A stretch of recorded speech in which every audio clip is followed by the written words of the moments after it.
Salut à tous, donc bienvenue dans notre deuxième tuto salto. Aujourd'hui on va apprendre les tombées ventre et les tombées dos. C'est des figures de base mais qui vous permettront après de faire pas mal de choses à côté. Donc pour commencer on va voir le tombé ventre.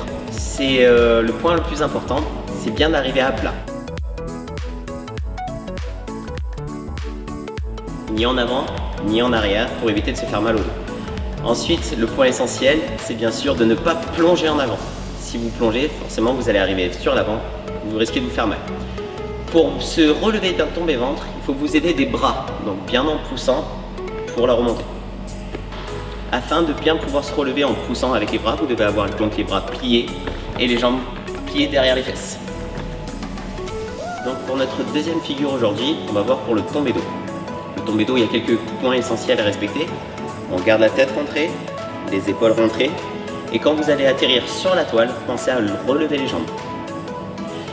Ensuite, un point à respecter, c'est bien sûr qu'il ne faut pas se jeter en arrière, mais plutôt lors de l'extension, basculer le bassin, rentrer les épaules pour se laisser tomber sur le dos. Enfin, pour pouvoir se relever de la figure, pensez à faire un piston avec les jambes, c'est-à-dire en ayant les jambes pliées, après repousser vers l'avant et atterrir sur les pieds. N'oubliez pas ce qu'il y a de bien avec les figures qu'on vient de voir, c'est qu'on peut les associer donc du coup avec ce qu'on avait déjà vu sur le premier tuto. Par exemple, on peut faire un tombé ventre avec un demi-tour, on peut faire un demi-tour tombé dos. À vous d'essayer de créer vos propres figures. Amusez-vous bien.